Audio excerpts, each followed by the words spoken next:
Hello students, कैसे हैं आप सब। मैं शोभराज आप सभी का स्वागत करता हूं आपके अपने यूट्यूब चैनल में। इसका नाम है स्काई ज्ञान। आज के इस वीडियो में मैं आप लोग को आपके सेमेस्टर एग्ज़ाम में जो इम्पोर्टेंट क्वेश्चंस आने वाले हैं, सब्जेक्ट है डिजिटल इलेक्ट्रॉनिक्स, उसके बारे में कुछ बताने जा रहा हूं।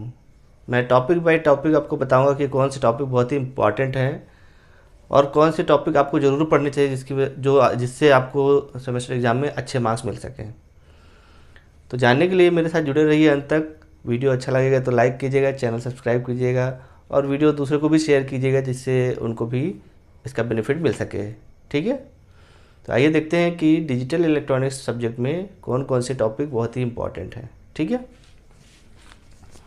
तो सबसे पहले जो टॉपिक है वो है नंबर सिस्टम का।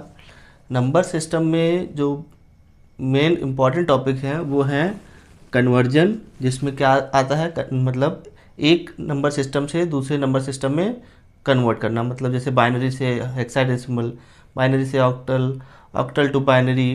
तो ये सारे कन्वर्जन आपको आने बहुत ज़रूरी है। तो एक क्वेश्चन इसमें से 100% आएगा। ठीक है, एडिशन, सब्ट्रैक्शन, मल्टीप्लिकेशन, डिवीजन। मतलब आपको अगर बाइनरी नंबर दे दिया जाए तो उनको ऐड करना है, सब्ट्रैक्ट करना है, या हेक्साडेसिमल नंबर दे दिया जाए उनको ऐड करना, सब्ट्रैक्ट करना, ये ज़रूर आना चाहिए। ठीक है, फिर तीसरा है कॉम्प्लीमेंट। मतलब आप वंस कॉम्प्लीमेंट और टूस कॉम्प्लीमेंट ज़रूर सीख लीजिए। आप वंस कॉम्प्लीमेंट से आपको ऐड करना पूछा जा सकता है, सब्ट्रैक्ट करना पूछा जा सकता है। तो ये भी एक बहुत ही इंपॉर्टेंट टॉपिक है इस नंबर सिस्टम सब्जेक्ट टॉपिक में। ठीक है, दूसरा है गेट्स। जो आपके बेसिक गेट्स हैं, कौन कौन से गेट्स हैं वो आपको ज़रूर पता होना चाहिए। उनके सिंबल, उनके जो ट्रुथ टेबल है, ये सारी चीज़ें पता होनी चाहिए। और यूनिवर्सल गेट क्या होता है, बहुत ही इंपॉर्टेंट क्वेश्चन है ये यूनिवर्सल गेट के बारे में। ठीक है, तो यूनिवर्सल गेट क्या होता है, क्यों उसको ये कहते हैं, ये सब चीज़ें आपको पता होनी चाहिए। ठीक है, थर्ड वन है बूलियन अलजेब्रा जो चैप्टर है।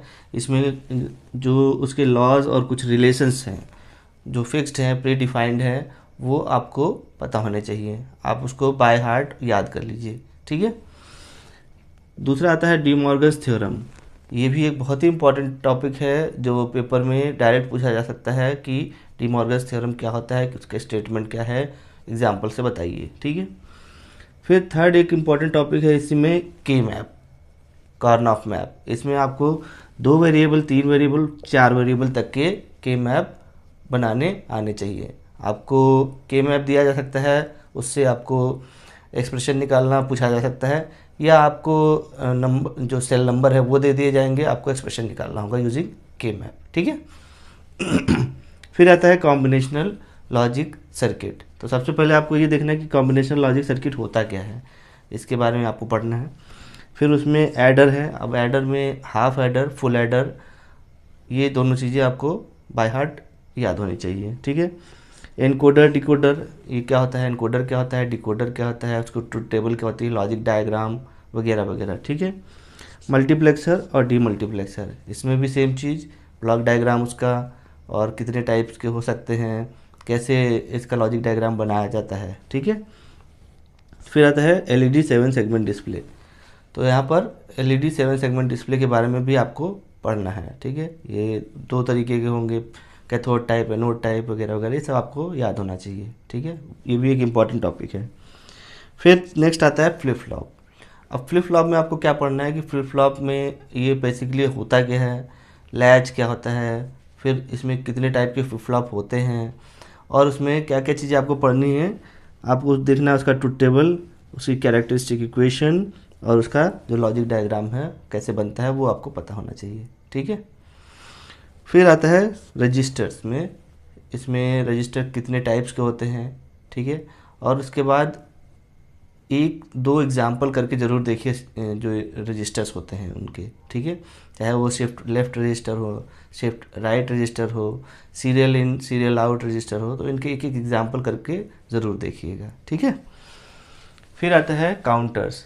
काउंटर्स में सबसे पहले काउंटर होता क्या है, उसकी डेफिनीशन, फिर उसके कितने टाइप्स होते हैं, synchronous, a synchronous, ring counter, Johnson counter वगैरह वगैरह, इन सब के बारे में पढ़ना है और उसकी वर्किंग ज़रूर देखनी है, कैसे ये काम करता है। ठीक है, और उसका एक एग्जांपल करके देख लीजिए, ठीक है।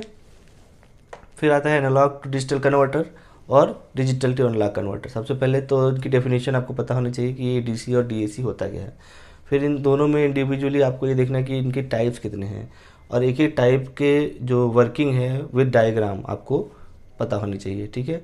ये जितने भी टॉपिक्स मैं बता रहा हूँ, इन सब में से अगर आपने एक एक टॉपिक तैयार कर लिया तो 100% आपके सारे नंबर आने कंपलसरी हो जाएंगे, कोई रोक नहीं सकता है, ठीक है। मेमोरीज़ एक फुल्ली थ्योरेटिकल टॉपिक है, ठीक है, जिसमें कितने टाइप्स की मेमोरीज़ होती हैं और उसमें कुछ डायग्राम्स दिए हुए हैं, वो आपको याद होने चाहिए, ठीक है। जो रैम हो गया, रोम हो गया, S RAM, D RAM, E P ROM वगैरह वगैरह, ये सब आपको याद होना चाहिए, डेफिनेशन उनकी, उनके एप्लीकेशन, एडवांटेज, डिसएडवांटेज, ठीक है। फिर अभी यहाँ तक तो ये जो टॉपिक्स थे, ये जो आपका इलेक्ट्रिकल और electrical and industrial control EIC, ये जो दो ब्रांचेस हैं, यहाँ तक की टॉपिक्स उनके लिए थे, ठीक है। अब जो इलेक्ट्रॉनिक्स के जो बच्चे हैं उनके लिए ये दो टॉपिक्स और एक्स्ट्रा इसमें डिजिटल इलेक्ट्रॉनिक्स में एडेड हैं, ठीक है। ये पूरा तो कवर होगा ही होगा इलेक्ट्रॉनिक्स के बच्चों के लिए, साथ ही साथ ये दो टॉपिक्स और ऐड हो रहे हैं। कौन से?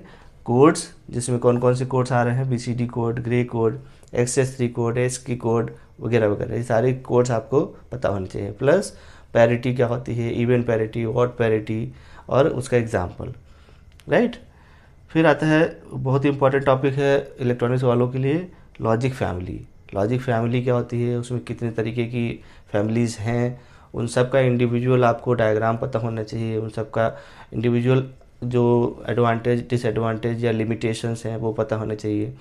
फिर आपको एक कंपैरिजन पता होना चाहिए सारे लॉजिक फैमिलीज़ के बीच में डिफरेंट पैरामीटर्स के संदर्भ में, जैसे प्रोपेगेशन डिले कितना है, फैन इन कितना है, फैन आउट कितना है, तो इनको कंपेयर करते हुए एक चार्ट होता है, वो आपको पता होना चाहिए, ठीक है।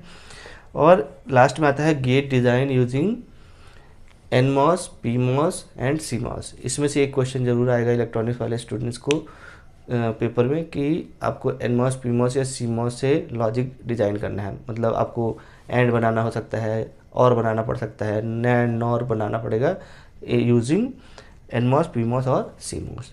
तो ये इंपॉर्टेंट क्वेश्चंस हैं जो आपको डेफिनेटली एक एक टॉपिक इन सब में से आपको तैयार होना चाहिए। अगर आपने सब में से एक एक टॉपिक तैयार कर लिया तो आपको पास होने से कोई रोक नहीं सकता है, ठीक है।